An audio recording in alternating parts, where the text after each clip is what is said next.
Hello everybody, it's Martin here again. Welcome back to our Liverpool boardroom. This video today is going to be really focusing on how we protect the control and ownership of a company. So let's get straight to it. Here we have a business. There you go, I always draw a business like that. Okay, as some of you will already know. Now, this business at the moment is a real life example. It's turning over just over £1 million and it's got profit of roughly about 200 and so thousand pounds. So the value of this business we've calculated using one of our insurance company calculators, which looks at profit and turnover and goodwill. We're going to say that this business is worth about £1 million, and this is a real life example as well. This is a furniture company in Manchester. They make bespoke furniture. Okay, there you go. Just currently doing a video testimonial with the directors and shareholders of this business as well, so it's okay for me to use it as an example. This company has 4 directors. There they are. We've got Steve, who owns 35%. We've got James, who also owns 35%. We have Gary at 20%, and we have Sohail at 10%. There they are, there's the 4 directors. So you can see from there that the value of their company shareholdings is, for argument's sake, 350k, 350k, 200k and 100k. 350 and 350, 700, 800, 900, a million. There you go. Now, what people say to us sometimes is, if I die, what happens to my business shareholdings? Well, the answer to that question is this. If we use Steve as an example here, if Steve was to die tomorrow, his shares don't automatically pass back to his fellow shareholding director colleagues, James, Gary and Sohail. What happens is Steve's shares pass to Jenny, his wife. Now, here we go with some problems.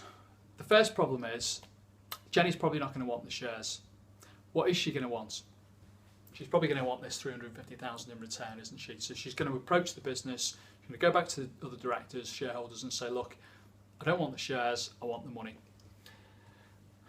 Most businesses we deal with in the small SME sector, they don't always have £350,000 lying around in cash. They might be using their capital for materials, goods, they could be balancing lots of different things that need to be paid for, wages, operating costs, etc. So at the moment, they might have to go to the bank and ask for a loan. And we all know how difficult that is at the moment following global financial crisis 2007 onwards. So it can cause a bit of a problem, that one. The other thing that Jenny might do, she might actually say, well, I'll just sell the shares, and she's perfectly within her rights to do so. So she's either going to do that with these guys here, who might not have the money to be able to buy them from her, or she might go to the open market. It's not uncommon for these situations to end up with a commercial lawyer in the background helping to orchestrate some kind of share sale. So it can cause a real ownership problem for these guys here. They're already busy trying to run the business. The last thing they want is more headaches and problems and obstacles to overcome. Well, by the same token here, Jenny has just lost her husband, Steve, so she doesn't really want any messing around herself. She just wants, obviously, what's rightfully hers, which is effectively the value of the shareholdings. So what do we do to solve this problem? Well, what we do is put in place a shareholder protection solution, and it works like this.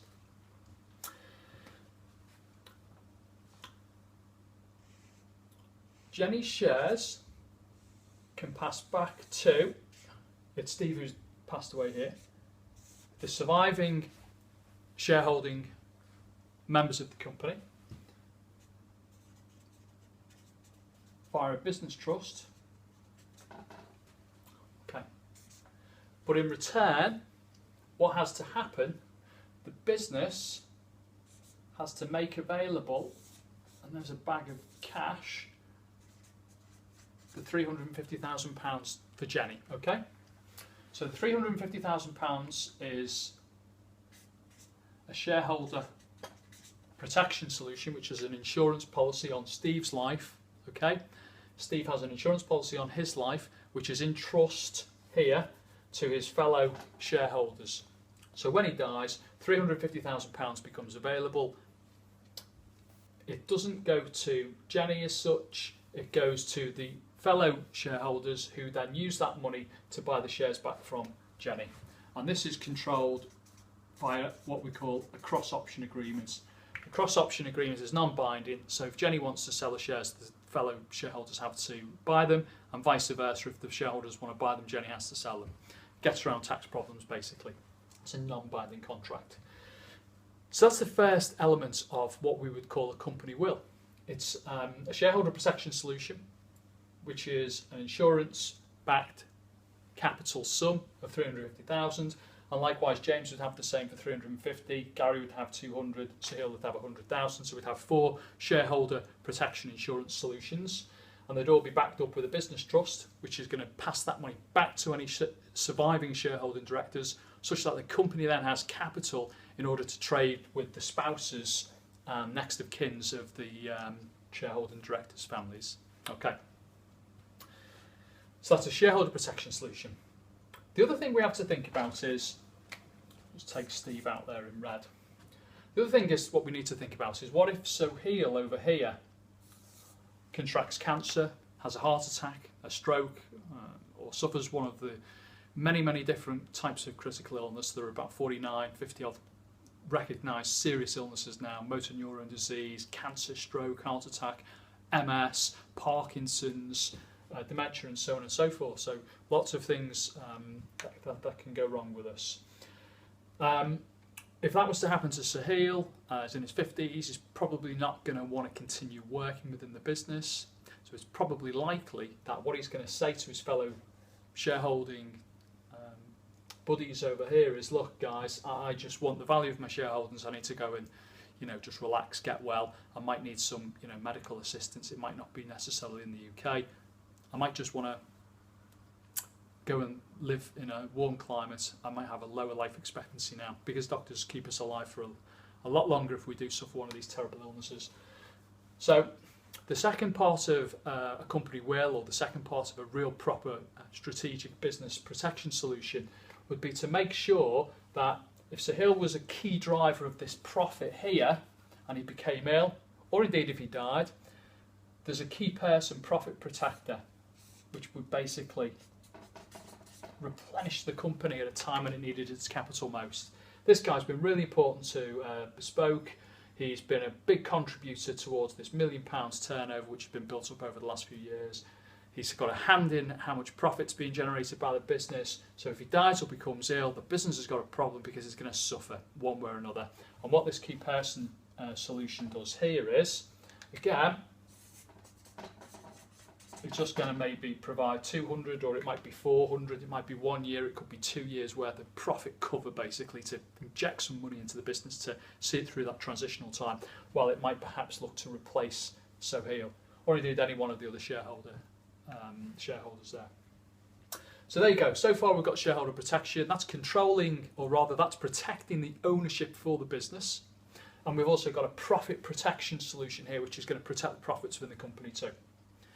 The final part, what we would normally particularly be focusing on within this business, if it had any bank borrowings, or if there were any directors' loans, or if there was any debt owed by the business, what we wouldn't want to happen, particularly in the current climate, here we are in 2014 at the moment. If the business owes, I don't know, 200 or 300,000, and it doesn't in this particular example, but just to give a hypothetical twist to this situation in a real life solution, if there was a negative balance, if the business was in the red, and let's say, for example, again, it owed maybe perhaps £200,000 as in a loan to the bank, there's the bank there. If any one of these directors died or became ill, it's quite possible that the bank managers in the background might become a bit nervous, a bit twitchy. There might be concern that the business might not be as strong without that particular individual involved going forwards, and therefore the banks can, if they want to, just call in any overdrafts or loans, and that can again put similar type of pressure on the company as what we saw with the death of a shareholder in the ownership of the business. So the business is going to have to find some money to repay its debt. Well, where does it get it from? And once again, what we'd have is we'd have another £200,000 here solution, which could be used to just obviously repay any bank debts. So there you go. I've entitled this session Protecting Your Business. We're asked about it quite a lot. We'd always look at shareholder protection solution to control the ownership of the company if any of the shareholders were to die or become ill. We would then look at a key person protection solution to all of the key drivers, the key people within your company. We make sure that their contributions are insured such that if they die or become ill again, the company has a lump sum of money to see it through the transitional phase of recruiting new people or bringing in new directors. And finally, we'll also look to protect any business borrowings, overdrafts and so on and so forth. There's one other thing as well we can do. And you forgive me for racing through this example. I'm trying to keep the video time down. We're going through a lot of time lately. The other thing we can do, which is a really useful tool, change my colour pen again to green. This £350,000, that's going to go to Jenny.